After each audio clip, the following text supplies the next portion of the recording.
ass nigga. That's right. Fuck you, Damn right. That's how you I was say, out man. in Portland, Oregon. You think I You was don't hear me talking white switching up nigga? my I vocal, was nigga. talking nigga. My Okay, vocal ain't We switch sound up. the I sound like same the way we've same been ass sounding nigga. since we came out, nigga. Fuck We don't you move mean, and lose nigga. our accent. That shit And stays I'm with us copping forever. up land. I'm copping up land and I'm building shit up on it. And you know what's gonna happen? Y'all motherfuckers gonna live in my shit and pay me rent. Nigga, you sound like one of them Fat Joe rappers, nigga. You don't sound like a New Yorker. You sound like a Dominican or a Puerto Rican. You sound Nigga, like you now I'm don't. Spanishy. Now it's Spanishy. Say real Now sound it's real sound like Spanish, no Spanishy. Yeah, black yeah. nigga. Those folk Puerto guys Rican, fuck with bro. me What though. you They like talking me. about, man? My complexion is the type of complexion that a lot of them like. Exactly. That's not on me. That's not on me. I gotta bless my You parents Spanish, on that. bro. You an angry man, or Oh, you angry hold man, a on, Mexican, and Pastor, you don't do that Spanish. to me, Pastor. You my nigga, don't do that to me. I ain't no Spanish nigga. Get the fuck out of here, nigga. I be going through the struggle, Hold up, nigga. son. John is When back, I go bro. to I got Spanish 5 shit crib, I years. gotta sit on the porch for a My little bit. cousin.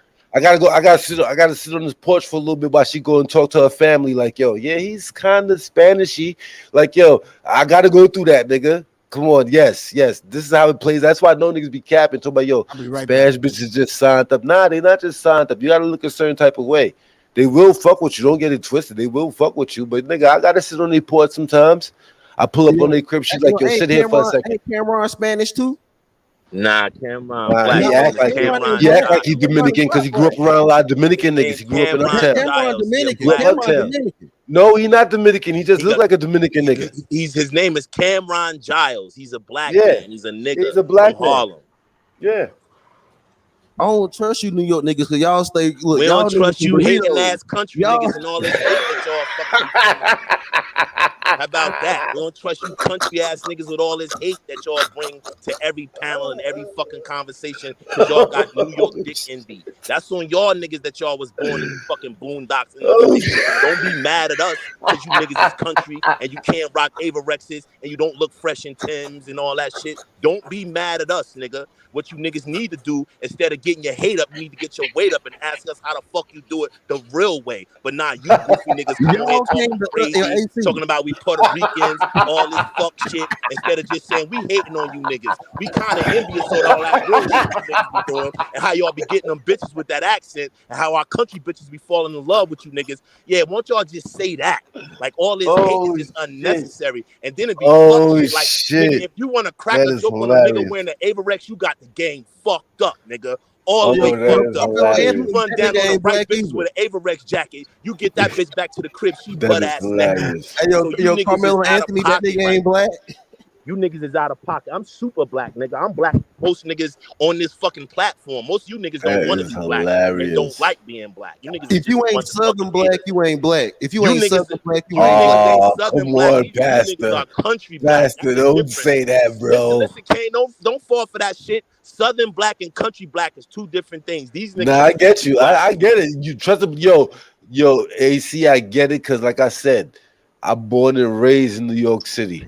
They don't Damn realize near that most of our 90% of families my come from life the is in South, New and York we go City. down south I'm every living in the fucking South summer. now, and I'm seeing the Right. difference. I'm seeing the difference. I'm like, yo, whoa, I understand why shit's so weird online. Because some of y'all niggas is definitely still caught up on some back in the day shit. It's basically what it is. Is that, yo, no doubt, yeah, we got the online shit. Everybody could catch up at some point. But yo, for the most part, a lot of niggas is still stuck on, and a lot of women. When I speak on some nigga shit, because yo, me being from New York City, when I say nigga, nigga, I'm speaking on both sides. Like, yo, I have no problem fucking calling a fucking chick a nigga because there's a bunch of nigga chicks out here too. That's And on they some will, nigga shit. they worse than niggas. Mad New York bitches is worse. A New York bitch will talk worse to you than a man will. Exactly. And I came up under this type of shit, so I know what it is. And that's why I laugh when I hear a lot of brothers. Because when I'm in the South, yeah, I get it. Yo, me growing up in New York City, women were always there with us.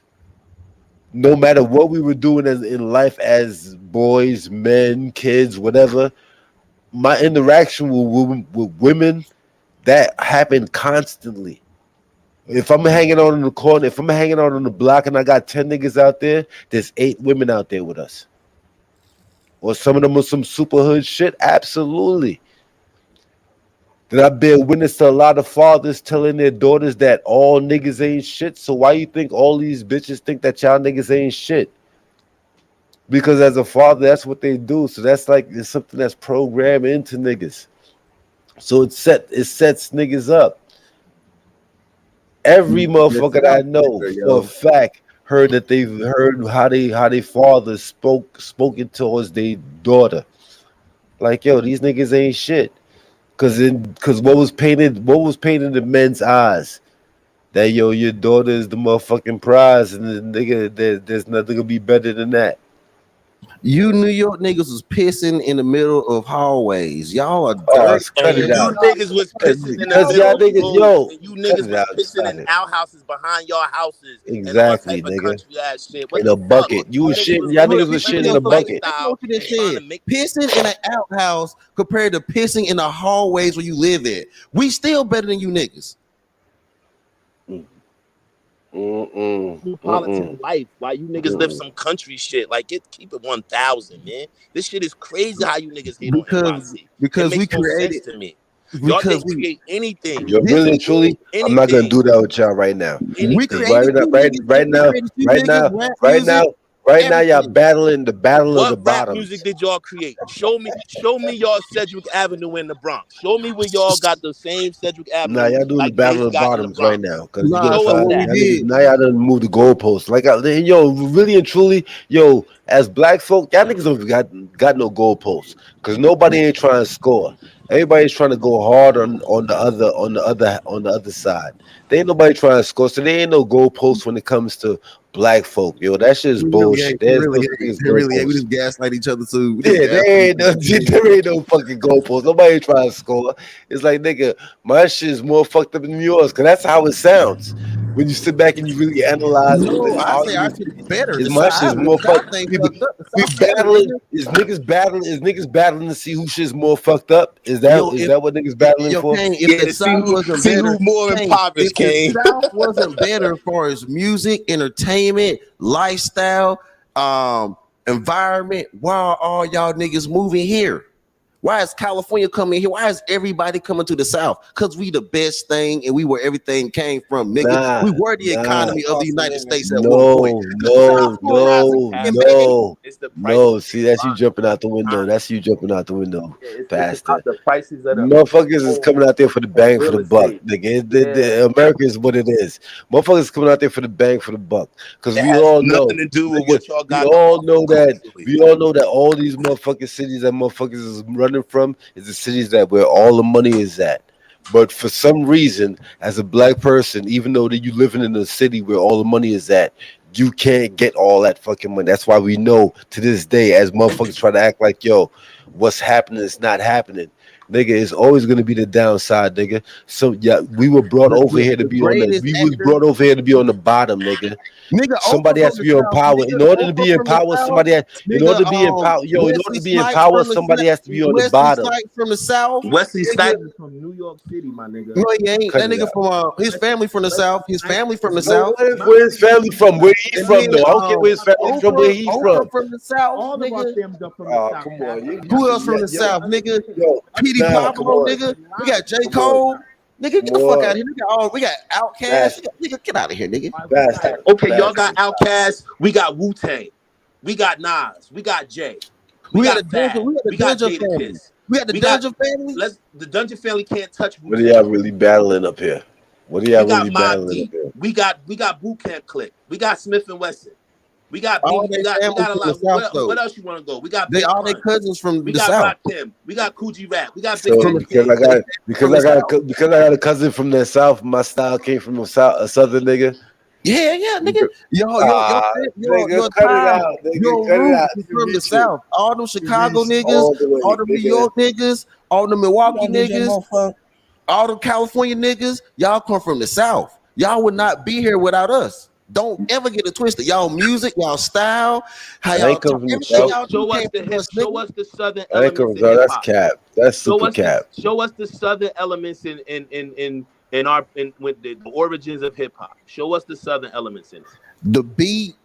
The beat is break beats. The South don't have break beats. So no, the South The created beats of original hip hop is break beats. The South created beat and sound in this country. Where did That's the South cap. create beat and sound in the country? Where did that? That's What cap. sound and beat are you talking about? Exactly. Historically, nigga. Historically, from the historically what music genre the from rock the You just gonna say historically? Where You does just gonna say gospel come from? historically? You gonna try to get over with that? Where does gospel and the blues and all that come from? Excuse me? Where does gospel and the blues Gospel and music all was the started by precursors my of great rap uncle come from? Thomas A. Dorsey, who grew up in See, now you're talking to the great nephew of Thomas A. Dorsey, who created gospel music. Oh shit, But that's when he his moved family, from nigga. Georgia, when he moved from Villa Rica, You Georgia, talk to where that my nigga family is family. from, he moved to Chicago, and that's where he began his gospel career because he was a band member for He was a church he Jay-Z, was a Al church singing ass Capone, nigga and all anyway. them. So you can look that up and research that if you want Yo, to. but He was AC, I really even big. sound if he was a church singing ass nigga Like I anyway. said, it all came from the South. No, he was in Chicago when he started it, actually. When he started with Mahalia Jackson. But his original sound came from the South. He moved to His Chicago. original sound came from him playing jazz with in speakeasies. That's where he got his chords. That's where he got his strings from him playing jazz music. Him and No, my you great niggas grandfather moved to New playing York. jazz You music niggas moved in to speakeasies Chicago. in Chicago. Y'all think y'all really done went somewhere. Y'all niggas ain't went nowhere. Y'all still Southern bred niggas. Yo, Pastor, you got a portable. Pastor, you got a portable goalpost. Pastor, you got a portable goalpost in your back pocket. I would say You got this to that. Pastor. You got that He's right about traveler's one thing. goalpost. The South Pastor did got a develop traveler's music, bro. goalpost He's right now. right about that. Not hip hop, but did the develop music. He's right about that. I give Pastor him that. is a How can you say that? pastor How can you say goalpost that, nigga. Mace, when jazz music and other genres of music, which most instruments in hip hop was taken from, originated in the North? You got me there. Like it's break beats. It's break beats. All like it's a New York sound. People don't even talk about the New York sound, the James Dietrich Williams, the old shit where it was a New York sound. Kashif, all those guys before house music and what's the name took over punk rock and all that shit. All that shit originated in the streets of New York City with the underground, with all these different type of underground misfit groups coming together to create these genres and these cultures. Hip hop, And by punk the rock, way, acid music, all that shit. House AM1, music, good all morning. that shit. And DJ Mo Funk TV, good morning, bro. You've been on point, bro. One thing about me, gang, I read my chats. I read the chats. In my room, I read the chat room. I feel you guys, man. I feel you all, man. I know niggas coming at me like crazy, fellas, in the chat. I'm sorry, and I'm glad that BMT's up here and Kane. What's going on, Naked? What's going It on, is Nate? what it is, man. And it's amazing how much hate New York niggas get from these dudes, bro. Now I know there's some New York niggas on YouTube that act stupid. What I mean by act stupid, You don't be like New York niggas, man. yeah, they act like they know everything, man. That's not true. But when it comes to this, Kuda, all the times you know me, 3 years, have you ever heard me so adamant about anything that I am today? Yo, you know why New York niggas? You know why New York niggas be giving off that persona like they know everything? Is because we dealt with a lot of these different type of cultures. New York is a place. Like, I know everybody always say, "Yeah, my city's a melting pot," but nigga, New York City's been a melting pot since for how long? About 200 years, bro. You know what I'm saying? How long? Like James, everybody. what's up, Think fam? about what y'all was saying. Think about New what y'all was Yorkers saying right now. never. If rap music originated in New York, and New Which it York is a did. melting pot, then black people did not originate. Bro, but back up. music. Who Based off what said y'all that just now? Who's saying Based this? off what you just said. That's why y'all need to give Hold it up. to the Pastor, fact. Pastor. We said it's a melting pot. But when hip hop started, that was all black folk. It can't be all black folks if it's a Here we melting go, pot. Man. Here we Y'all, go. Yo, let me ask you a question. No, but hold on. All right, let me Hold say on. this, let me Okay, say I this get where you're to coming from. I get where you're coming from, Pastor, but then this goes into what Fat Joe was saying. This is why you can't go hard. You can't go crazy hard on the way he thinks. Because you got to remember, this is where he grew up at. He grew up in New York City. So this is what his experience is, what the situation is. And I'm not But laughing from at what you. he's seen, his people was always there because he was always there, part of this shit. There's never a time where, especially dealing with me growing up, like I said, me being as a youngster, my earliest remembrance being a young dude. One of my closest friends back in there as being a young cat, and when I'm talking young nigga, this is early '80s, was a Spanish dude.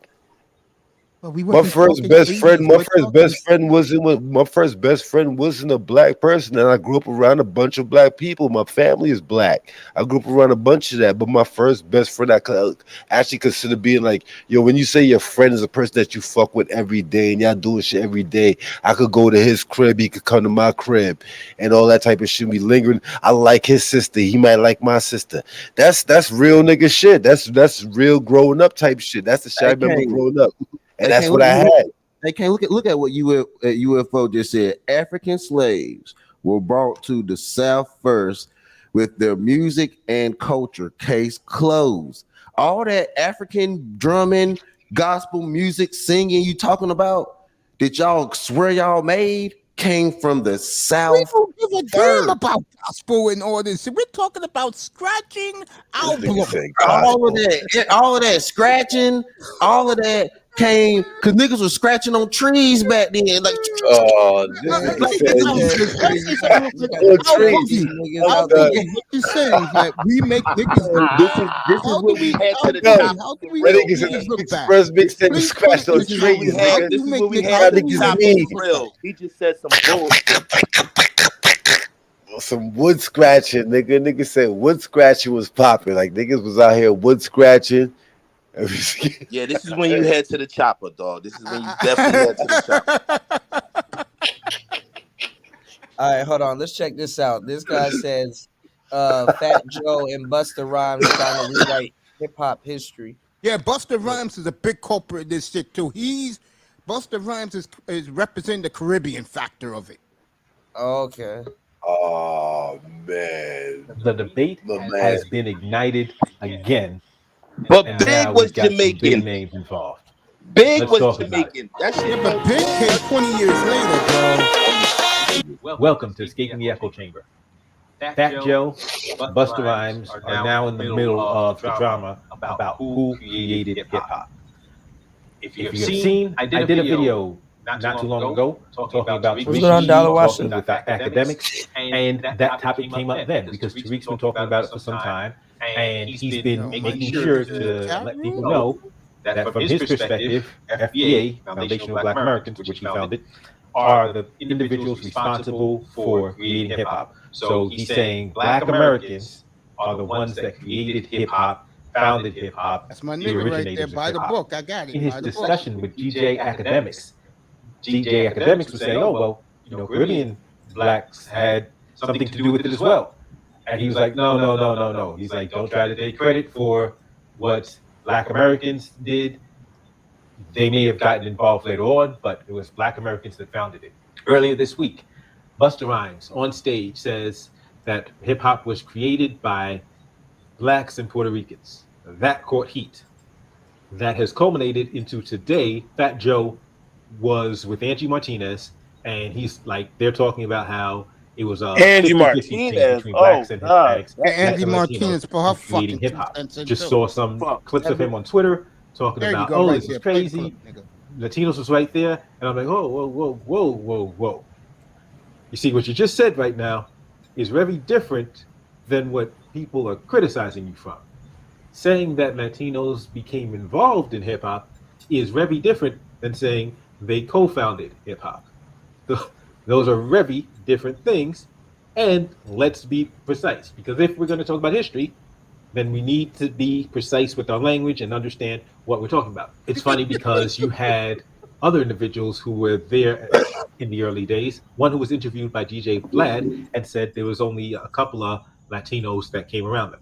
Saw a clip from one of his friends, I think it was Charlie Chase, and he says that as a Latino getting involved in hip hop, he was being alienated by other Latinos who were saying, "What are you doing with that Jungle Bunny music?" Say that too. And that's key to realize, because the revisionist history doesn't do anybody any good. Pretending that everything was, that there wasn't certain hostility, once again, doesn't do anybody any good. And it definitely doesn't do us any good. It doesn't do us any good if history is rewritten and we are written out of it. That's habitually happened throughout the American history. But there was a tweet that really caught my attention about all of this. It's a tweet from Yvette Carnell. And Yvette Carnell says, while y'all in the 6th week of debating who created hip hop, this is happening. And she quote tweeted Joe Biden making changes to DACA and basically making it an executive order so that it can't be legally challenged, which is an interesting point, because her point is that for all of the discussions and debates over who created hip hop, there's stuff actually happening. Like the way I see it, we still don't have reparations. We still don't have a path we still have not outlined a definitive path to reparations. We still have substandard schools and education systems. We still have this humongous wealth gap that exists not by accident. We have over-policing and police brutality issues to deal with.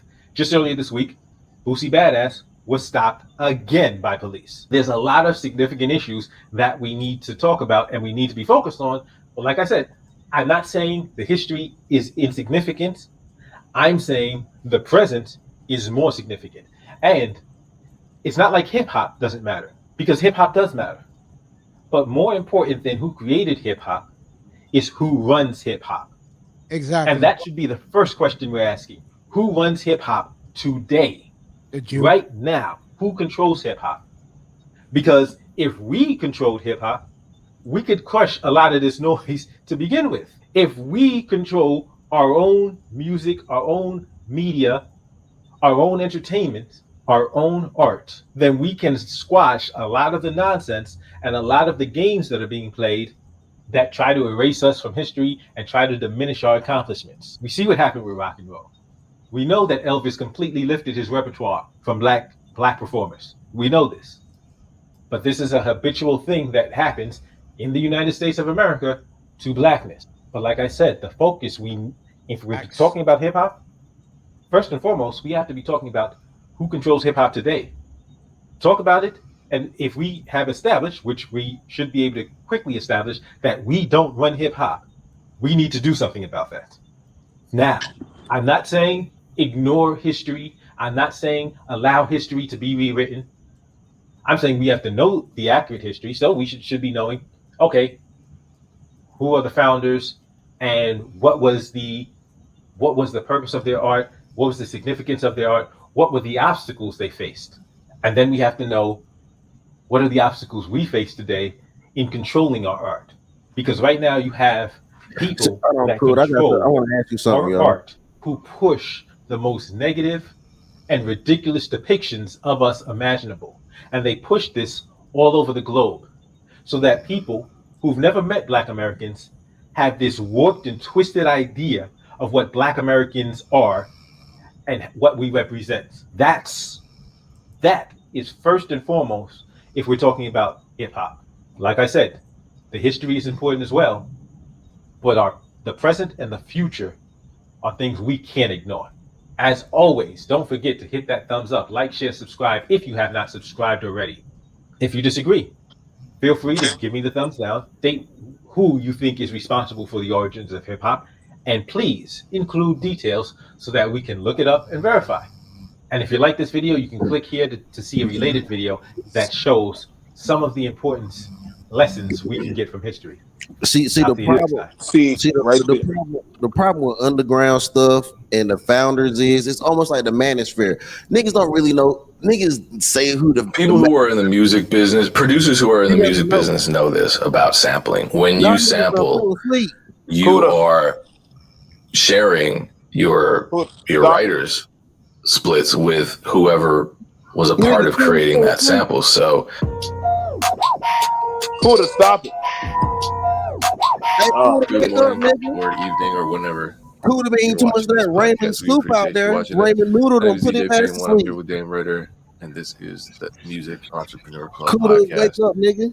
Aaron, unfortunately, I told y'all white people created rap music. Look how these white people come out rap. Because we're not graced by her presence. Nah, I think that's the whole point. Why I'm about to skydive into a music black and brown thing can be challenged. About Puerto Rican. It's not black and brown, it's Puerto Rican. It doesn't include other lots. Okay, so hold on. Now wait, okay. It just includes the Puerto Ricans that doing good. And for the viewers, it's unfortunate because we always appreciate her perspective, her energy. It doesn't include any of that. And I don't know if your mic is all the way on. It sounds a little different, so you might just want to check that. But I'm feeling good. This week has been productive thus far. Check. The Dolly Society don't include the Puerto Ricans. We record this podcast in the middle of the week, and I feel like, Monday, Tuesday was pretty productive. Here's the funny Making thing. good progress Here's the on funny thing BeatStars about that. Records. We're having a lot of conversations with People artists. only like talking So about we're the hoping to good start shit, releasing but they music don't in the ever very include near the bad future. shit. They don't ever Probably include the mid bad to shit. late What October, shit? Like, September. if you don't like We'll hip start hop, getting don't like hip releases hop. from But don't BeatStars. okay, but hold up. And I don't understand we're hip hop. looking Don't like forward hip to it hop. because Say the real quick. conversations We have been really don't going even fuck really with hip hop dope. like That that. BeatStars to get some music So sent guess over. who Sounds put cool. that bad image So on yeah, black we're people? ready Put to the rock. bad image out So I there. wanted to White kick people things are. off. I saw yesterday that White Triller was media in the companies news are putting the once bad again. image Triller white has people been put in the in. news a It few wasn't just times white over the people past to couple us. weeks, and not for very good things. It wasn't just So white people. It was other people doing that yesterday, shit rocking. there was a report that Swiss Beats and Timbaland are suing Triller. Cooler, wake up, bro. Those that don't know, Wake they, up, Cooler. I think Yo, they, Cooler, I don't take think, this I don't shit know what off, bro. I the want to hear these guys details of the arguing. deal, but Yeah, you know we Versus can was make it, on bro. We Triller try to talk over starting, the I don't know, video. beginning of this We year, don't get end of out last on the year. I don't know song, bro. exactly Niggas is when. real, bro. But Also, I a think big they either part of all licensed or this bought the shit rights is the to Versus. reparations. That's a big part of And, it. you know, Because basically the what the other lawsuit black says is Caribbeans, they the received like the Africans, first payment, and the but they haven't Latinos, they received feel any that other they should payments have all after that reparation money. for the They ain't rights for to that shit. Versus. And a couple weeks before this article, Triller was in the Yo, news can't because I nobody guess hit they Kuda up. had Don't some nobody got deals his with some phone black number or creators text to message. bring some black creators onto the platform, and they promised them a certain amount of payments, That nigga and sleep. the Y'all ain't hear that payments nigga snoring? stopped, That nigga sleep. and you know people weren't getting their money, so there was an uproar about that too. So Triller, you know, has I guess not been doing the best business. Payne, you saw that too, right? I think I forwarded I you don't the even know one. what I we think I watching. forwarded you the one about the black God damn. creators not getting Coolest paid. awake. It's only Yeah, nine and it's in o'clock. the 9 millions. o'clock. 9 o'clock at night in Thailand. Yeah, they promised a bunch. So here's my thing about like social media platforms, because there's a few social media platforms out there right now that are trying to grow their audience by pulling creators over. Right? Like, hey, come over here. Fan base is an app, I think owned by a cat named Isaac Hayes. I believe he's the son of Isaac Hayes. Which Which I joined. So anybody on fan base, reach out to me. I haven't Dusty, the used show's it yet. over. I've just Yo, claimed Dusty, my why don't you social come media by real tonight? We'll estate. talk about the Raiders, bro. But he actually he didn't block me, but I think he just because I reached out to him and I told him because like basically on fan base it doesn't have anything different than any other social media platform. Fake news. But what I told him was that like it's hard to just reach out to the creators and say, hey, bring your fans over. Right? Instagram didn't like well, they may have, I don't know, but like it seemed like they went after the fans first and said, hey, your fans are here, like creators come over. There's potential fans here, creators come over. I've never seen it work where, you know, because to me, that's like a lazy approach. That's like, hey, we're dependent upon people that have already built a community to just bring your community over. Right. So when I got on Fanbase and I saw that it was just kind of a stripped down version of, you know, it had like some audio rooms and I was like, all right, it's cool. But like to me, you have to go after the fans first or talk to the creators that have like smaller engaged communities. That was my kind of messaging to him because, you know, his thing was like, oh, Cardi B, because the biggest thing about fan base is, hey, we're not going to mess with the algorithm and you can monetize right away. Right. So it's like Cardi B, you're missing out on millions, you know, I think it was like 20 million a month, something like that. And I'm like, yo, shout out to Insane she's not One. My missing bad, out y'all. on 20 million a month because if she was missing out on 20 million a month, like that's enough to just create your own app. I mean, these guys right? If basically what you're saying is I don't know what this nigga's talking about. They're talking about like creating apps and shit like that. Yeah, if you read beats with samples and stuff like that. Hey, look, if some places can't pick up on the sample. I ain't gonna lie. You know, if you can hide that sample, you good. You know what I'm saying? My bad, y'all. I didn't burn too much. Everybody in the chat room said let you sleep. No, Kuda doesn't sleep. Fake news, man. I was just knocked out. I think the thing about it, what I was trying to say, Kuda, was My bad. I don't even know what No, the hell. the guy already said in the video. He said it very very well said, and even Tariq and different people said that like you can't just want to just jump on a bandwagon when it's all glistening diamond and glitter and you know what I'm saying, and it's all good. Like you want to be there for the good and the bad. Like, are you going to stick it out? Are you going to really ride it through? Like, who's actually banging saying, nah, they saying negative shit, they saying bad shit. Like, this is, you know what I'm saying? Like, actually fighting. They don't mind. Like, whenever people they my play age, young man. right? Whoever's talking, people my age. Right. So whenever they play, so this attributes to what Mason's in them generation. Like when they would put it on the news about that hip hop music and that African American community, they were talking about the blacks. They were talking about black. They were talking about the blacks and they were going in on the black. I didn't hear them bring up any others. We can pull up the news articles and all the stuff with Bill O'Reilly and everybody, or different people talking about hip hop, or different other diasporas talking about. They went in on the hip hop community. I didn't hear other groups. We need to go defend, but the blacks were definitely defending it. Like, no, this is our shit. We hold on to it. Now, when it's all starting to be good and everything, now we start seeing, oh, there's that nigga dancing. They doing all that dancing shit. They starting to do all that pop and locking. Then other people started coming around when it started becoming very marginalized, and it started. I said when the money started coming in. That's when people start coming around. When it started becoming hip, cool. You start seeing the FUBU, the Adidas, the brands. They started actually kept coming on. But before then, this is what I and Mace were talking about. We were talking about earlier on the groundwork. When if you can't see the vision, if you couldn't see the vision, then would you want to be part of the vision?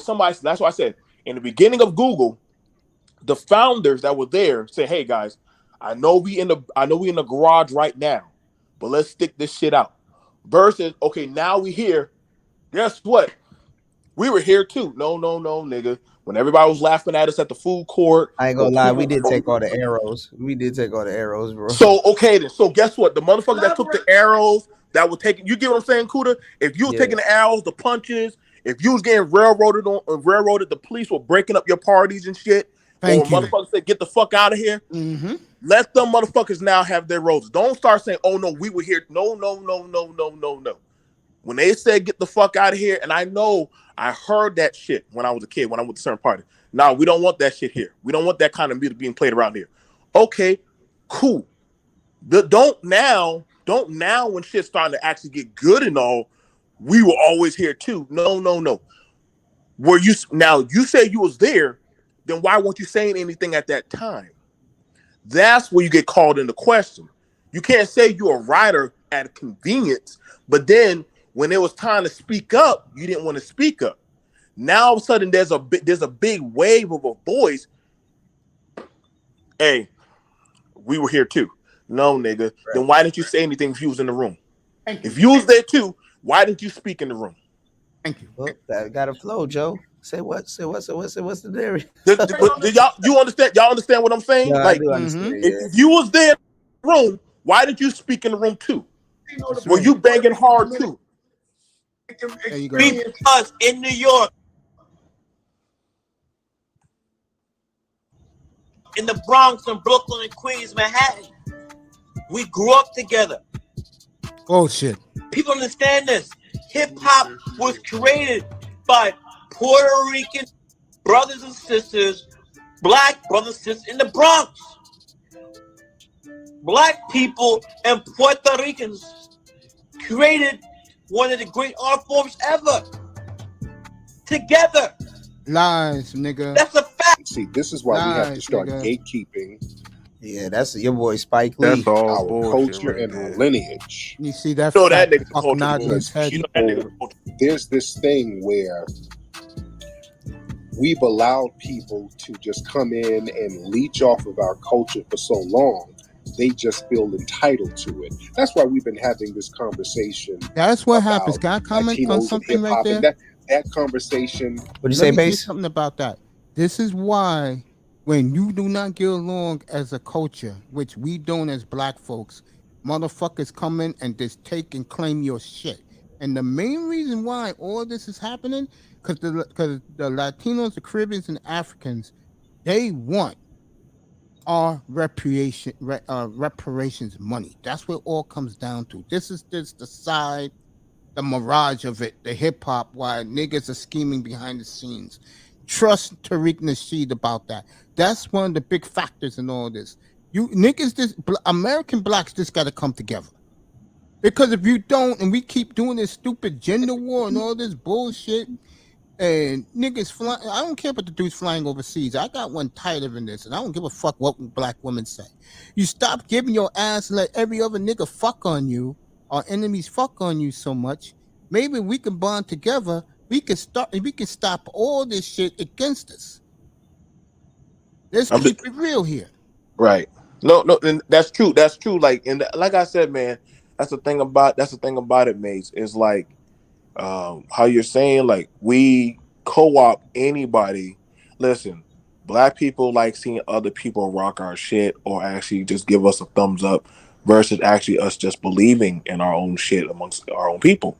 You know what I'm saying? So, you know, you see other people saying, "Oh yeah, like that style." Like, you know, like when we do the cornrow, it's tacky or it's nigga shit. But then somebody else do the cornrow, it's fashionable. Yeah, or facts. we wear our pants a certain type of way, or you know, it's looked at unruly. You know what I'm saying? When they do it, it looks nice. Everything. When we do it, oh, look at him. Look at that. Look at that fucking animal. Look at the way he's looking. Oh, it just looks horrible. Yeah, facts. You know what I'm saying? Like, what's up, baby? Raiders in the house. You read about that, bro? So the thing about that's where you call in the contact. That's how you really challenge the shit. When you ask people, okay, if you were there, then where was your voice in the room when shit was hot? Like, were you banging? Exactly. Where was your voice when they were railroading or talking about shit, or literally when dudes were talking in hip hop or in different DJ shit when they were doing the African Black History concerts? There was a lot of different functions. Now, you can show me them goddamn Caribbeans or Puerto Ricans that were during them I'm black y'all kind of concerts and shit, DJing and shit. I will definitely like to see it.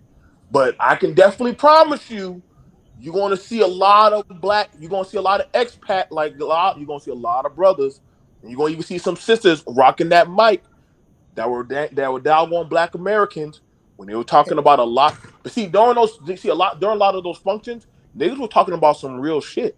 Niggas were talking about crime, violence, poverty, welfare, single mother shit. See, that's the thing that people understand. That shit. People were talking about that shit during. See that. Don't just say we were just rapping. No, niggas were talking about real shit that people need to be speaking knowledge through the mic. Right. So they were speaking a lot of knowledge through the mic. You y'all think KRS One when them were doing those parties and shit. So were your people speaking equally about the shit also? Or nah, that's that black people problem shit. That ain't our problem shit. That's you can't just pick and choose when it's okay. Now you want to talk now that you got the Louis, the Gucci, you got the nice shit on now. Versus the niggas who didn't have the nice shit, they were struggling carrying that shit out of the fucking Honda. And trying to, y'all listen, bro. Listen. My grandma used to get pissed. All right, hold on, real quick. Let's get back to the clip real quick. Go ahead, bro. You cooking, BMT? You cooking? My bad. That nigga is not cooking.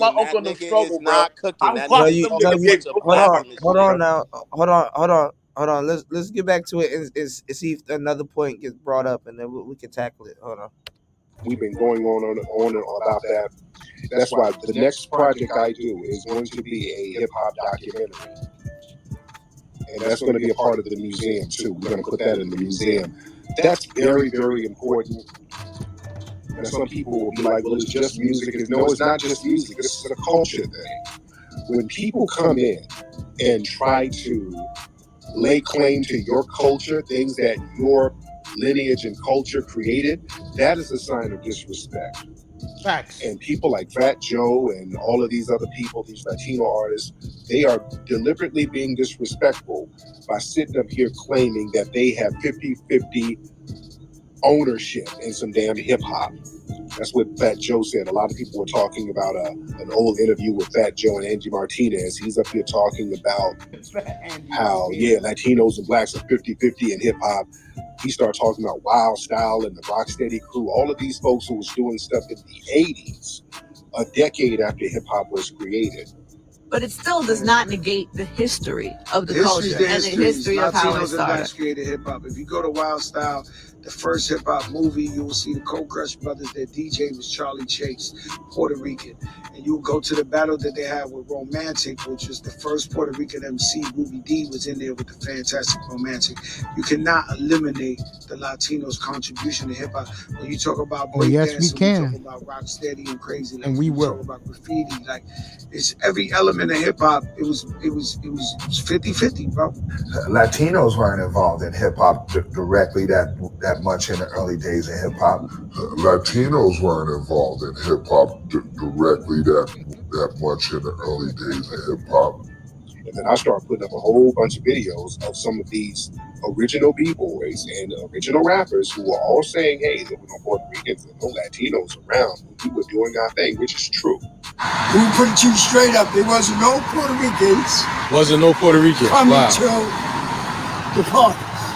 Okay. So wasn't no Puerto Rican breakdancers. There wasn't no Puerto Rican. But you saying you started it. I started. And I'm not Puerto Rican. You're not Puerto Rican. I am not Puerto Rican. Wow. I am black and proud. Okay. My mama's from North Carolina. My daddy's from South Carolina. Okay, salute, We black, salute. we Indian, we got the African, the genes and all that. Anyway, most of the dances anyway come from us anyway. Okay. Tap dancers, black. Ballet, black. Everything that they blind us with actually come from us. Right. We actually did a lot of things that our people really never got the recognition for. Right. You understand? Right. Like they stole a lot of stuff from us. Our voices, our songs, a lot of things, and it's just coming out now. So y'all want to know the truth? No. Spanish Brothers was not breakdancing in the 70s. 71, 72, 73, 70. Matter of fact, they barely came to some of our parties. And if we have to stop people from Let me deliberately Pastor disrespecting apology. our Let me say culture this to like Pastor real quick. One thing you're right about, Pastor, and I give you and I apologize to you. When I'm wrong, I'm wrong. A lot of those beat dudes in the early days of the MCs, they did come from the South and they migrated to the North. So I give you that. I apologize. See, I'm a big man, Pastor. Okay. That y'all still my boy. But what does that have to do with anything, though, Mace? No, the That point, the doesn't- BMT, Mace, the point that I'm just doesn't saying to change him. anything as far as music, Mace. Our immigration and migrating from the North to the South does not lend the origins of hip hop to the South because the people who created it No, migrated. I never said that, And BMT. the All I said was Yes, some of it the does, dudes are Mason. Yes, from it there. It does not, because That's guess all I what? said. The nigga who the nigga who threw the party that they say created hip hop is from Kool Herc. Jamaica. He ain't from the South. So the He's from nigga who threw Jamaica, the yeah. party And don't he got no doesn't co- motherfucking connection to the South. and So he's how would that also- be? How would the South contribute to hip hop because people migrated from the South to the North? That's not what's the hip hop. What I'm saying, the original ideas that they Like, had. I don't even the Hold on, problem so for AC, me let me is ask you a question. hold on real quick, you can ask me. The problem for me is this: how the fuck can somebody like Tariq Nasheed, who's from fucking Birmingham, Alabama, talk about the origins of hip hop in New York?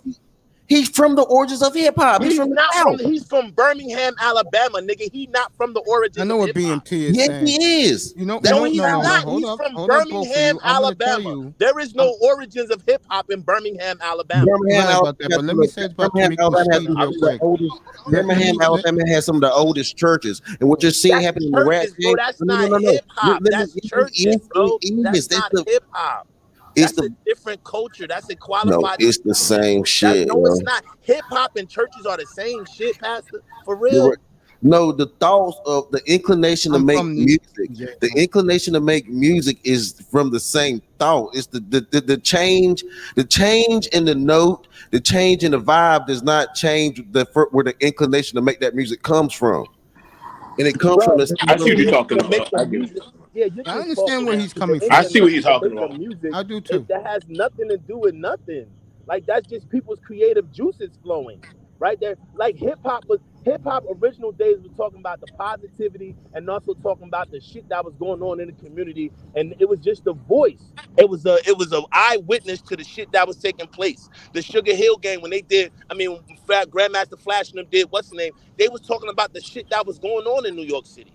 So Yeah, like I because don't they used to be there. There was the original origins of the right, street. you know what I'm saying? Yeah, So I don't understand like how we want to like convolute the shit and make it something else. The only thing most Fat Joe was speaking on was his knowledge of early hip hop in New York City. That not so much the 70s, but when it became popular, when it became Okay. hip hop in the 80s, 70s wasn't 90s, on the but we're scene. not talking about that. This That's fight, what he's talking about. Okay, that's okay, right, That's but what okay. he Fat No, Joe doesn't is get I it, see. talking and he's about. wrong I see. We because see what this both fight points is are from coming from. We see. 1970s. That's what we're calling Yeah, about.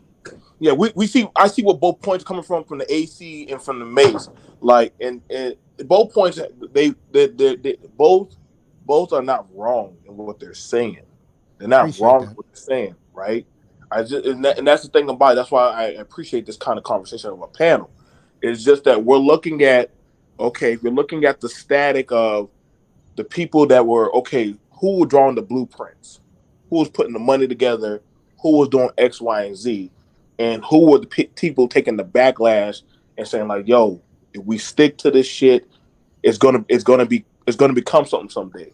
Like we maybe only have 15 people watching us now, but 15 going to become 100, 100 going to become 200, and you watch, y'all going to see. Versus nah, Facts. nigga, I'm not getting on that shit. Nori Hey, asked Grandmaster hey, Cash you that guys. exact question, BMT. Did he think hip hop would be where it's at? And Grandmaster Cash said, no, I didn't think it would be where it's at. I really didn't. I just thought it Okay. would be something that we would have a nice niche and we can carve out. He's like, but I never dreamed that it would be this big and be the #1 music genre and the #1 culture in the world. Now Right. let And me even if you go let me. online right now, Grandmaster Cash, who is one of the original of hip hop, I used to saying go it to a lot of his right on shows. his Twitter feed right now is Yeah. that Puerto Ricans contributed to hip hop during his days, and they was a part of his crew. Now, okay, now I see.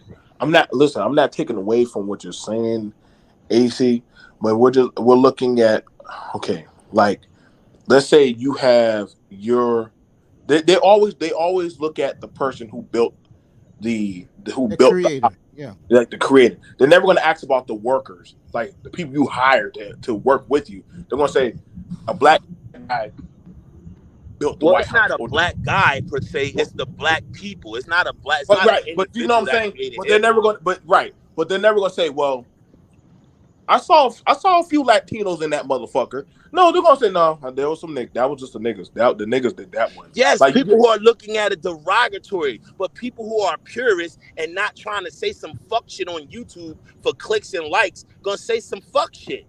That video that Kuru was playing was some fuck shit. It delved into politics. It delved into some bullshit about Biden and all that shit, which has nothing to do with the premise at hand. It's a now, deflection. And then to be Awakened like, black well, heterosexual. You're right we on point. control hip hop. We just don't control how it's sent out. We don't control the platforms that monetize off of it, and even that's beginning to change. Right? now, We don't own the record Yeah, it's labels going. It's that going. What you call distribute the that shit? music, but we starting to begin to own and be independent artists. Those drill rappers are signed to little boutique labels, but them young niggas get all the money. It's plenty of platforms that they can monetize their creative shit from. And that's what we have to talk about. Like, we're getting distracted by people who really have no dog in the fight of hip hop, but just trying to keep this, black people did everything, which I agree with. I'm super pro-black, but I'm also honest and objective about what really goes on in our culture. So, AP, you're making an argument for what I was saying, where black and white people created hip hop. Because you're right, black people did do a lot of the rapping, but who did a lot of the marketing and pushing it? That's because, but that didn't start into the late 80s, 90s. But Pastor, I agree Pastor, with we're you. I talking agree about with you, Pastor. 1973 agree with to you.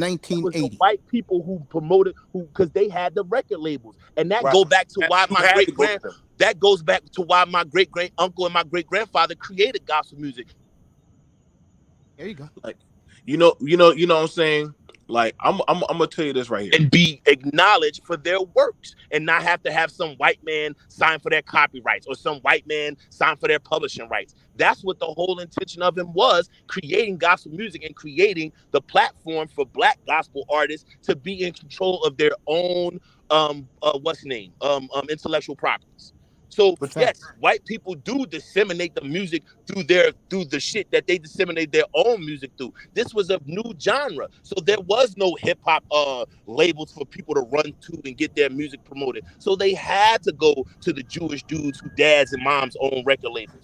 All Black music genres had to go through that shit: soul, gospel, R&B, jazz, whatever. They all had to. We see tons of stories of white artists or Black artists who didn't get their money and got robbed from white record labels to this day.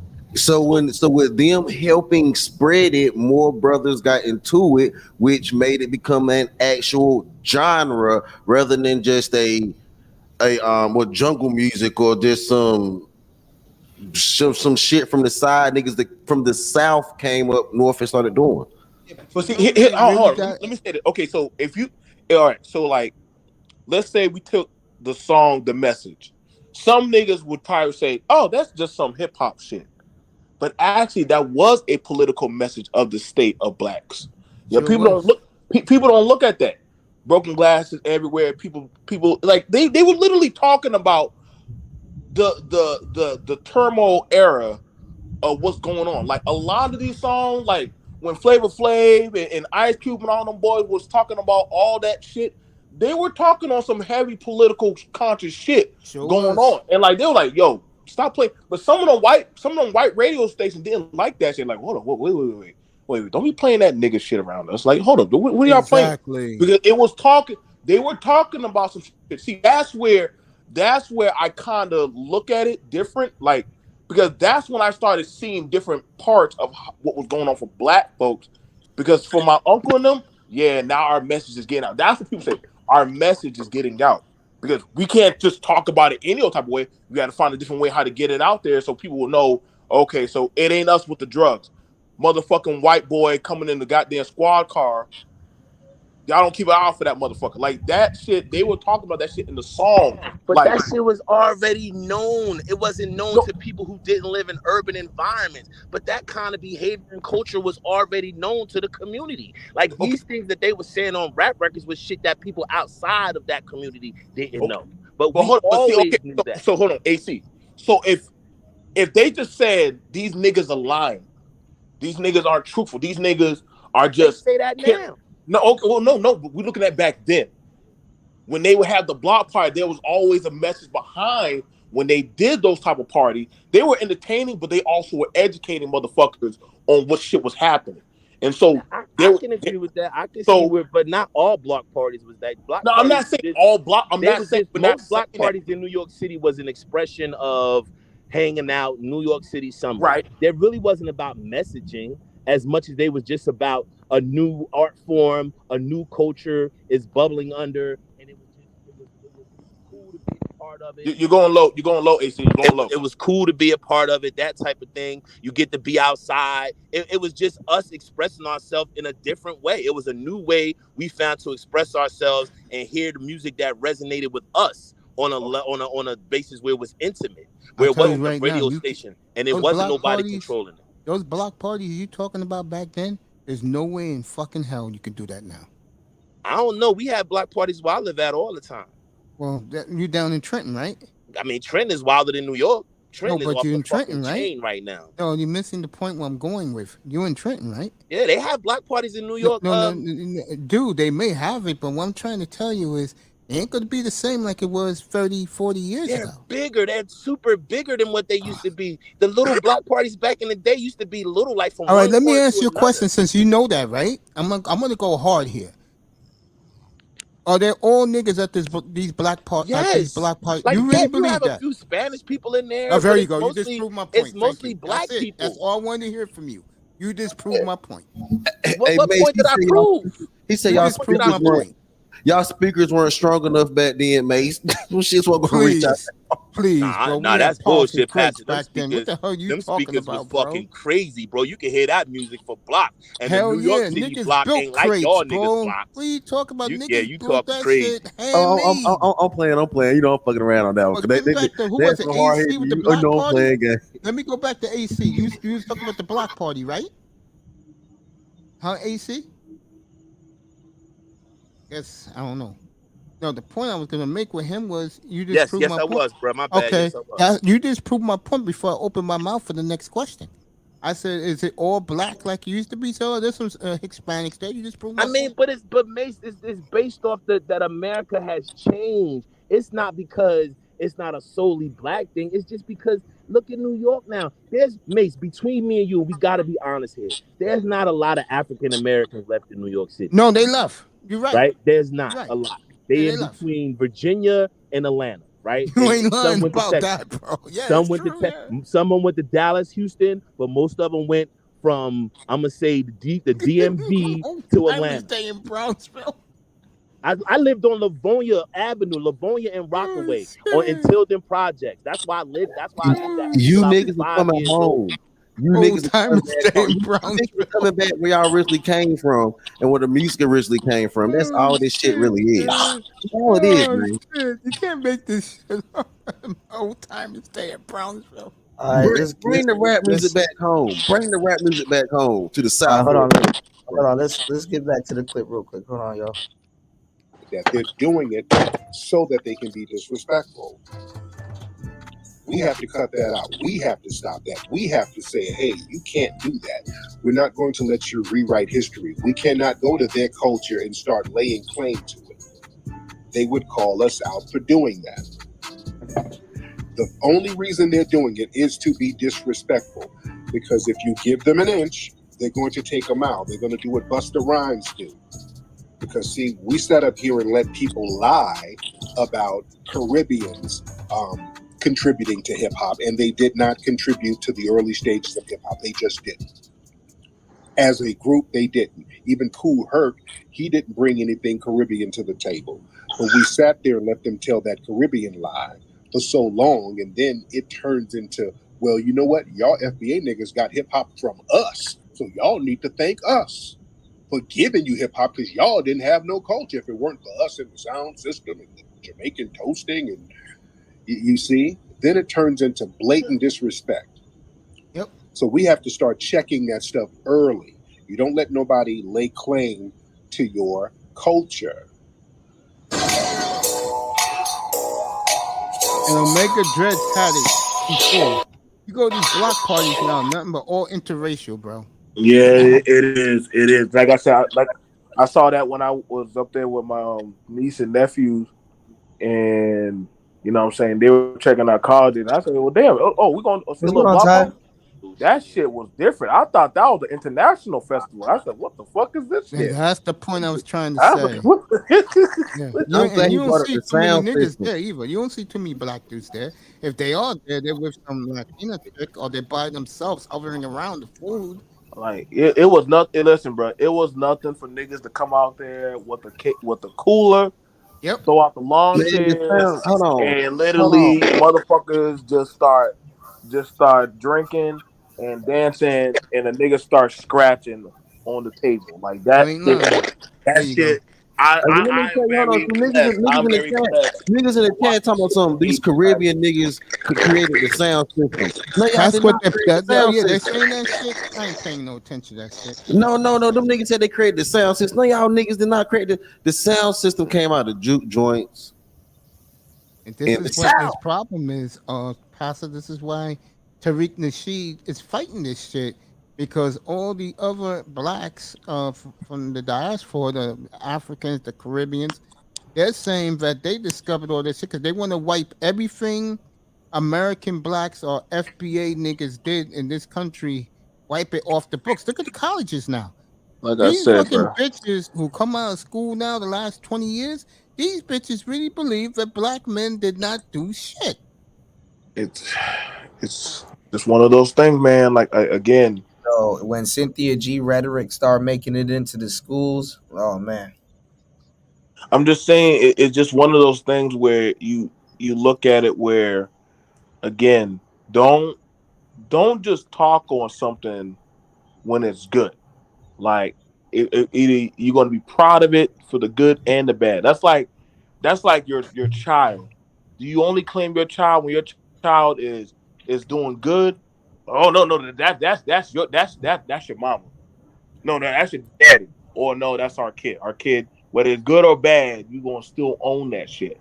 That's where there is the problem. Like, okay, you niggas are saying that y'all originated. Where the fuck were y'all originators when the shit was like when we were taking the thrashing, like when we were taking the bath? Don't you know what I'm saying? Don't ride in when on the convenience, like you know what I'm saying? No, like we got them issues too, or we got this and that, or like when we party and all the stuff. Like again, I'm telling you, man, like you has. I mean, like I said, I had some pretty good Latin friends when I was growing up. Like I said, there was some Caribbean, like in the '80s in Springfield and in Boston.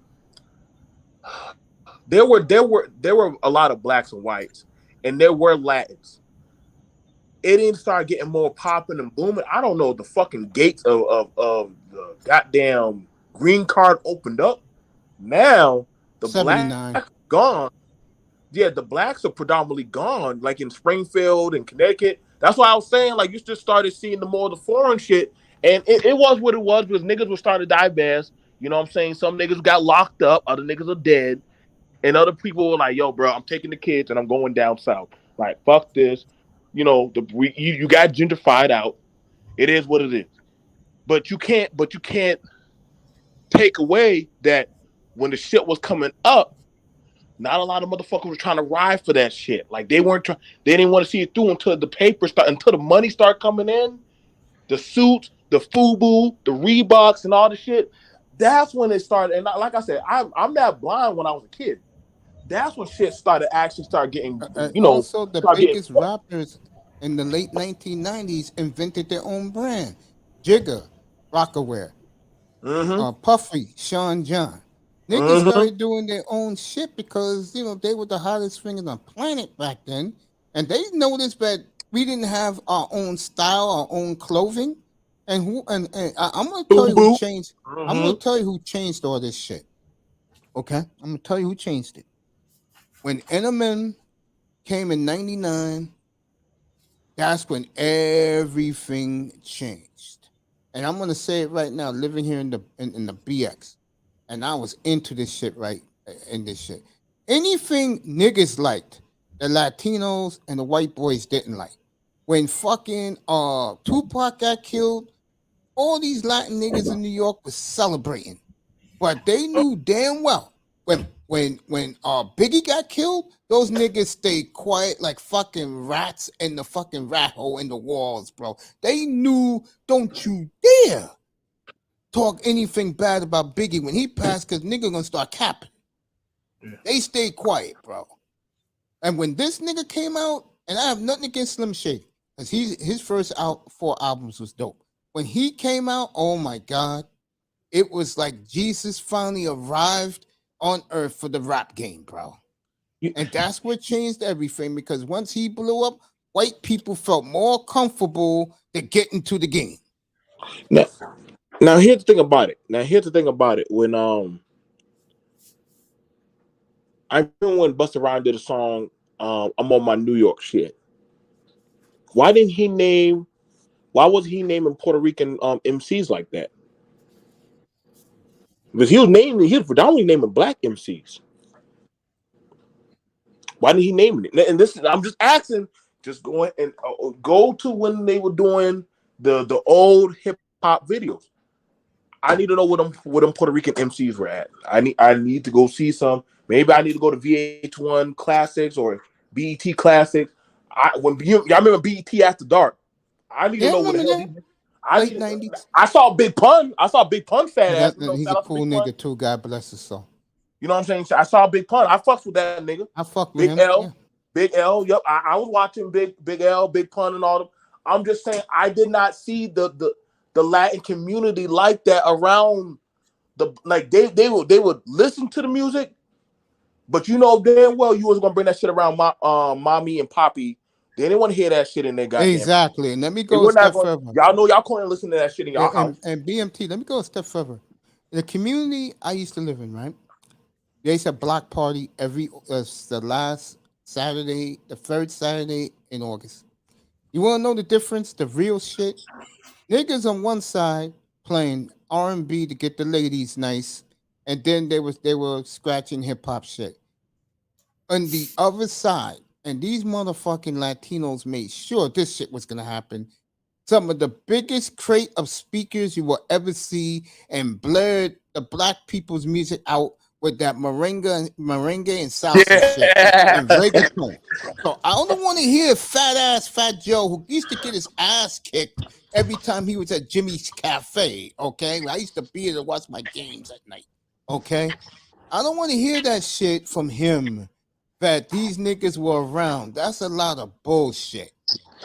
Hey, within, I probably call this, I'm gonna mark this down. Within 10 more years, you're gonna be hearing the Arabs were always there. You ain't lying. When hip hop was there, baby. Nigga, you ain't lying. Arab. The Arabs were always fact, here. I wouldn't be surprised if the Arabs put their 2 Time cents out. in right Time now. out. If you look at drill music and the fact that motherfuckers look black and Arab, you could make that argument for drill music because half them little dirt niggas look like Arabs. You ain't lying. Eric, you right about that. You right about that. Remember, you look at Sports Center right now. And right now, Sports Center, ESPN. You don't see nothing but Arabs playing it off like they're us. They already replaced us, bro. The best NBA beat writer is Arab. Who you see calling football games now? Arabs. All the niggas got replaced. And now, as we speak, and Kuda did this a week or two ago, they're replacing black rappers, hip hoppers with fucking AI or fucking cartoon images from like Toy Story now. No lie. You got it where the whites and the Arabs are the A&R behind the scenes getting the paper.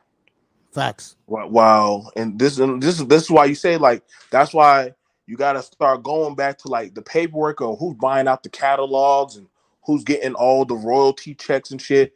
But if the black boys and see, here's the thing about it. This is the hard truth. A lot of black men did not know. It's like if you could tell a black man, like I'm just saying, like just use the general friend. One man does not know how far his lineage is going to go. You don't know that. You don't know that. None of us know that. You know what I'm saying? So it's like an Abraham effect. You don't really know how far this shit's going to spread. And then we find, you're like,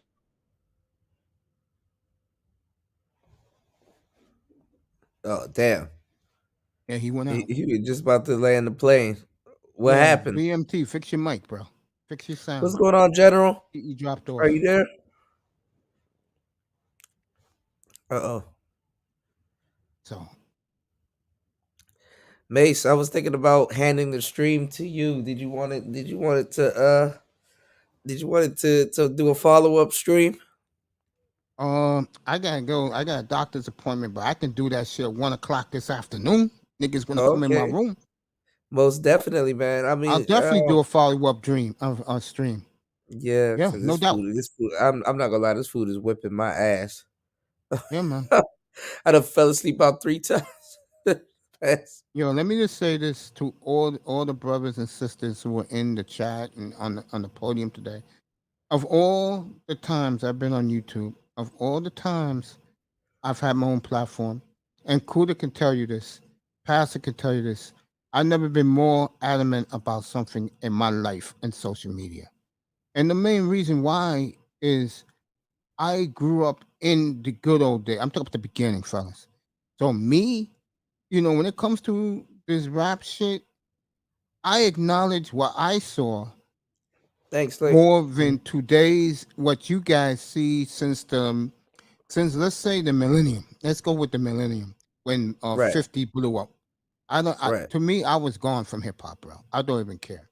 But my point is, I just want to say to you guys, be proud of what our forefathers did when it comes to this music, bro, because they are dying to take this shit away from us, bro, and just erase any contribution we had with.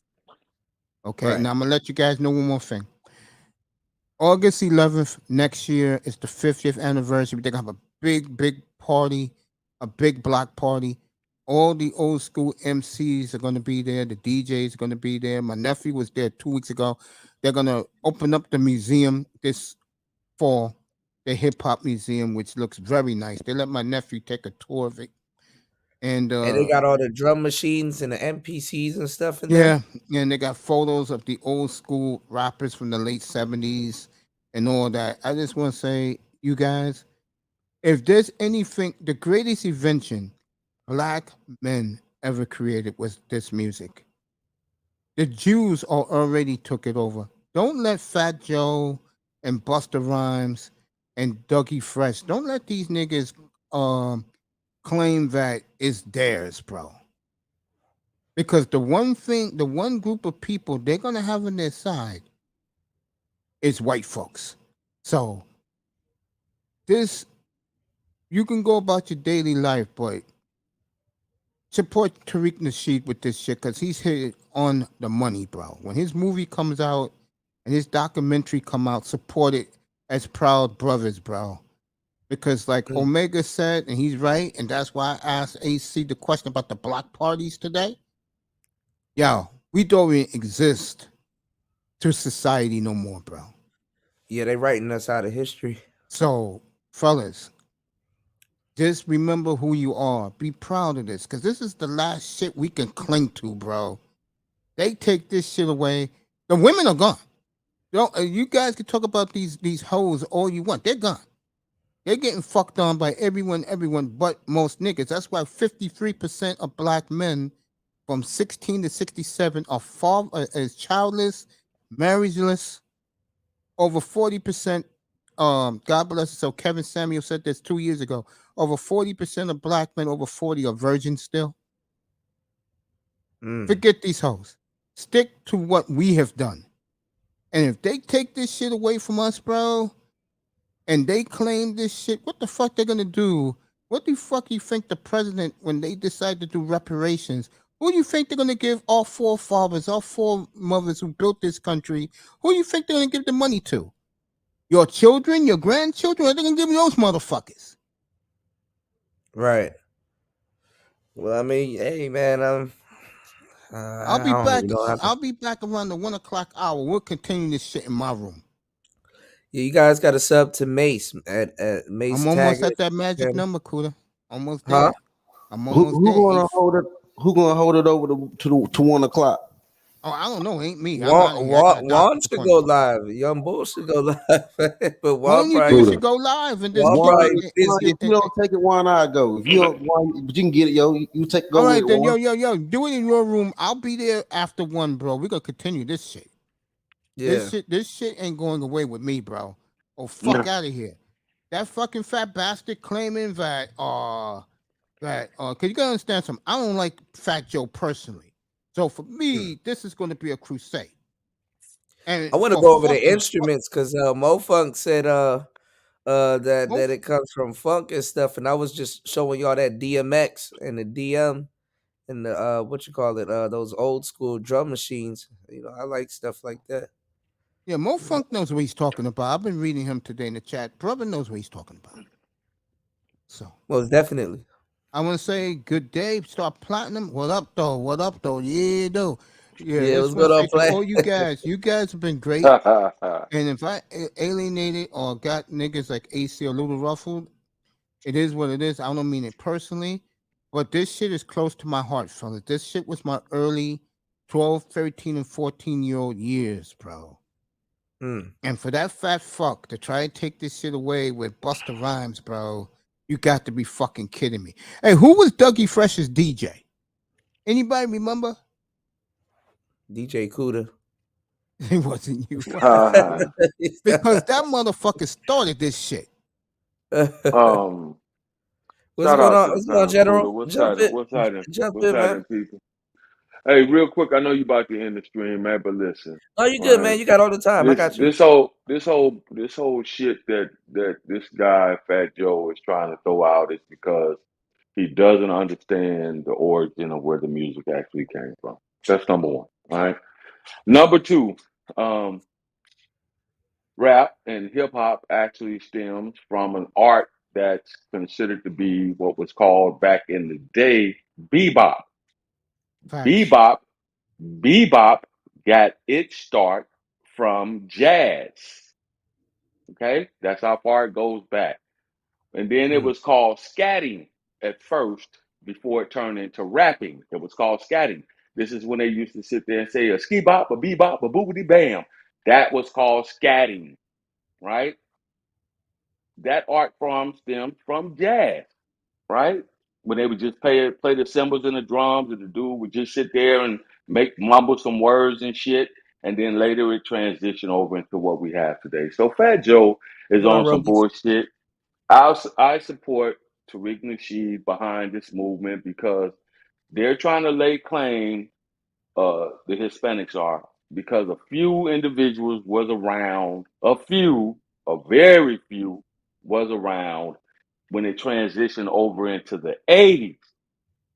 That's what they're trying to lay claim to. Matter of fact, it was the late 80s when you started seeing all these dudes when they started doing the breaking and all that shit and the graffiti writing. And the truth be told, graffiti writing was around a long time before the fucking Hispanics started it. Brothers been spray painting and writing on shit. That's a 1960s. that's a part of hip hop culture, right? Brothers been doing it. They was doing that shit when jazz and bebop and scatting was fucking going on.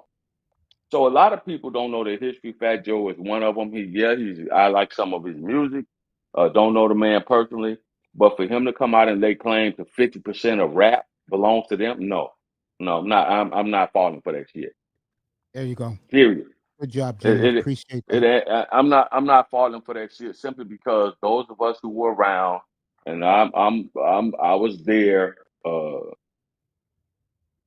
at that time, grew up when the shit was in its infancy, when it was invented. When the brother took went and made some shit got a turntable and two speakers and two turntables and invented the damn switch to go from one turntable to another. Who did that? A black man. Nobody talked about it. Nobody talked about that. A black man did that. Did he get paid for it? No. Yo, And yeah, the anthems. brother We gotta cool. talk about that. Go ahead, General. And yeah, the brother Cool Herc came over and threw a lot of parties or whatever. But rapping or scatting was going on long before that. 1971. There you go, Pastor. 1971. Okay?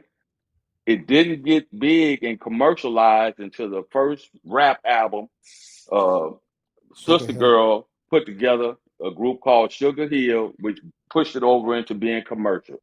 Yep. Y'all know the song, right? Yep. We know it. Hip, Right. hip, hippity dop. So Yep. Rappers and did it.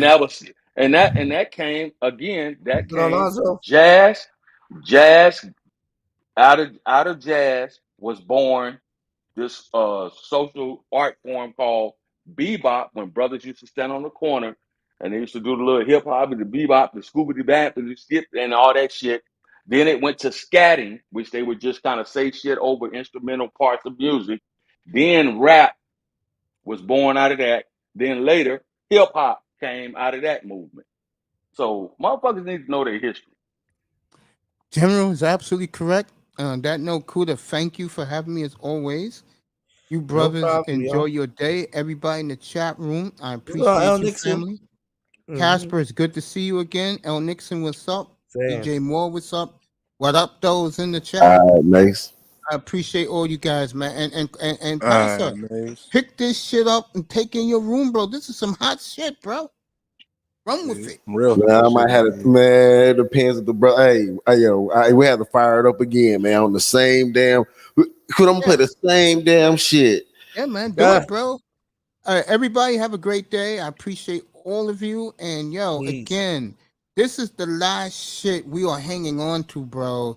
Fat Joe, Buster Rhymes, they get their way, man. Then we lose this.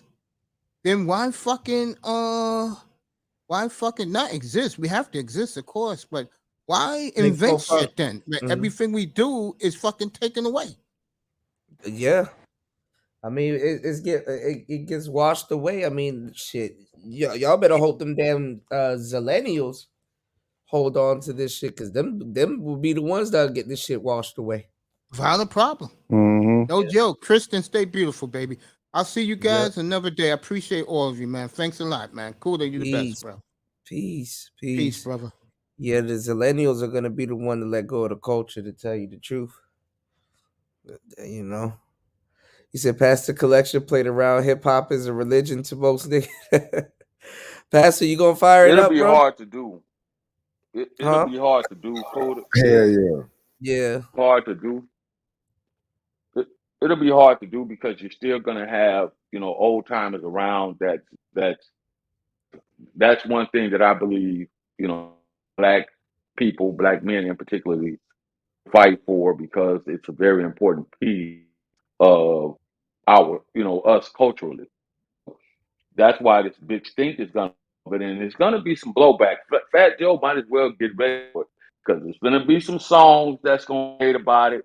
He's gonna catch a lot of heat from some real brothers in the industry. uh, That's that's hardcore, saying, "Nah, this is our shit," right? Come over here talking about, "Oh yeah, we did yada this and that and the third." Yeah, you might have contributed to it, but to say that you can own or say 50% of it is yours, go back to the origin and show me where you were from the jazz era, like I said, to bebop, to scatting. Sorry, jazz, scatting, bebop, rap, hip hop. Show me where y'all were. There's always been Mm. Latinos around the music industry in various parts of what's considered to be black music. Even in the days of jazz, there were a few sprinkled artists that were, of Latin persuasion. Even in bebop, there were a few. It's always been that way, musically in this culture. When you go back and you talk about music from its inception here in this country, right? From goddamn from blues to jazz to rock and roll, it's all our shit. Really, truly, it's all out. Country music, even country Mm. music derived from Negroes. Right. A lot of people don't know this, because a lot of people really don't. And a lot of people, unless you're from the deep South and you grew up with AM radio, you don't know a lot about motherfucking country music. Well, it's funny. I Black want y'all. singers. I want y'all to check it out. There's a guy that does like a bunch of the twerk music named DJ Chose. He actually has a country song, and he actually went Yes. platinum doing country, which is crazy as hell. And people like, that's crazy. He took over a white genre, and it's like that's a black genre originally. You know. Well, and they always tried to. They've always. This is something that has always been to us, and it's called, the cultural appropriation. Everything that we do, because let's just be honest, man. Even dress code of rap, right? Uh, I mean, Hill figure saw a lane. He jumped in it. This is why a lot of our, in particularly in the late '90s, airing a lot of his shit through the '90s, right? Mm. This is why if you go back and you look at old rap videos and old hip hop videos, you will see a lot of his clothing line that he got a lot of rappers to wear, because he understood how to get into the urban side of it, Mm. right? And a lot of it was just brothers and sisters just like the color. And I heard them mention all these different brands, Boo Boo and all this stuff, but nobody mentioned Cross Color. Nobody talked Mm. about Cross Color, which was one of the original urban streetwear that was preferred by a lot of artists that were in the rap industry. Mm. You see what I'm saying? Yeah. Yeah, well, we 'Cause, I kind of mean, touched a little but bit who on am I? street where I don't know. we were Yeah. kind of roasting each other. You said you had cross-colored shorts. Well, All right, Kuda. all right. Yeah, because it I was was cross waiting for colors. It was the Pastor. I think Jabot, it was the Tommy yeah, the Hilfiger. Jabos, Inichi, Oh, go ahead. Iniche, or they said we were pronouncing it wrong, but I'm waiting for Pastor Yeah, to post in the and a chat. lot of niggas Mm. called it Ennis. A lot of niggas called it Ennis. They didn't. Yeah, You Enice know, or Ennis. Enice. Yeah, You know, yeah. yeah, Ennis or whatever you want to call it. However you want. Sport tees. So my general knowledge, and I'm no subject matter expert, goes back to the days of Lacoste Sportif. A lot of people didn't realize that was really huge in the rap game, right? You had to have Lacoste Sportif gym shoes, the sweat, the tracksuit, and you had to have a Kango. Considered a real goddamn freaking part of hip hop back when it took off. If you didn't have those Mm. items, you wasn't considered an MC. So, Mm. all right, man. I'm gonna catch up with you later. All right, guys. Great show. Thanks for the knowledge, General. All right, Mace, everybody, thank you guys for coming through. Little Shirley sponsoring today's show with the 50 on the Cash App. Shout outs to Black Trucks, also throwing the $2 on the Cash App. Shout outs to everybody here. We will be back. Toya gave y'all the game. That was what it was. It was supposed to be NYC, Inichi, and we black people, we butcher everything, man. Y'all be safe, man. It's Player Talk Radio. We will be back. I will have a music show on the horizon. I'm gonna teach you guys. We're gonna do something with these pocket operators. Hold on, my bad, y'all. I'm finna fall asleep. We're gonna be messing with these pocket operators. Yes, I keep them with me beside my bed because I be playing around with it. This is a damn drum machine. So we're gonna play with these damn pocket operators. We're gonna make some beats on these goddamn pocket operators.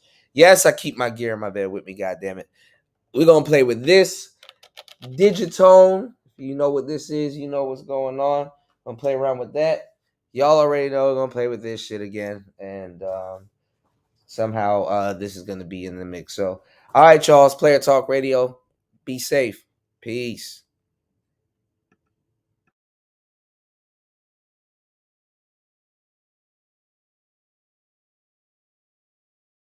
Now, look, I want to speak on this about a little young player. I see a little young player, Ramil, up in here. I ain't got no problem with the pump and dump thing. I see where he coming, and I feel him. He in Atlanta. Them hoes is going. You niggas be leaving that shit out. Them hoes is going out there. Them hoes is fucking all over the place. And niggas is getting at them. And niggas is getting at them. And you niggas start fucking me up with that weak shit, telling niggas not to fuck on the bitch. Nigga, I'm gonna fuck this bitch. That's what I'm gonna do, nigga. I'm getting tired of you trying to check my motherfucking game, nigga. I'm in this shit. I'm gonna knock on this bitch, nigga. Fuck you. And I'm getting tired of you, nigga. You can't take it. I'm in this shit to win this shit. And I'm sick of you weak ass, over the hill, dusty ass niggas. You wanna go smoke cigars with some old white boy in the exclusive Moose Club, nigga? Fuck you. I'm out here with these bitches, nigga. I'ma hold it on. I'ma get it in. I'ma get it in. And you niggas gotta be out there. It's about having your motherfucking game. It's about being a motherfucking player out here. It's about being a real nigga. You niggas don't understand what it is to be a real motherfucking nigga. You don't know how to talk it up. You don't know how to get it in. You niggas weak in this shit. I'm sick of you niggas. Them hoes over there fucking with Kevin. Them bitches looking to get married. Them some married-minded bitches. I ain't trying to fuck on no hoe like that. Go over there and fuck with Kevin. Let me fuck with the rest. I'ma do my best, nigga. Fuck y'all niggas. And you gotta put this out because you niggas don't put the whole side of the black man out here. You put one side out here. And I'm tired of that shit. And real niggas out here like me, we getting it in. We ain't got nothing to cry on. We let the bitch lie on us. The bitch lied on me, nigga. That's what you did. And I'm gonna do it again. And again, motherfucker. That's what I do. I'm sick of these motherfuckers crying. I'm gonna give you some tissue next time, motherfucker. That's how we do out here, though. Look, keep pumping and dumping. I don't blame them. Respect the Cardi bitch, WAP and shit. All these hoes wanna do is fucking suck. And why get fucked up, they go fucking suck your partner. You know what? Just accept it. Be done with that shit. You niggas go to church, man. You know what I'm saying? Take that shit to church. I can't help it. The whole fucked you over, nigga. That's your problem. That ain't my problem, nigga. I solve problems. I don't make them, nigga. That's what I do. You guys don't understand what it is to be a motherfucking back out here. It's just like playing football, nigga. We get prep. We get a motherfucking pep rally before we get at these bitches. Let's get it up. Let's get it in. You don't understand that, though. That's what's killing me with that. But look, I'm gonna pull up.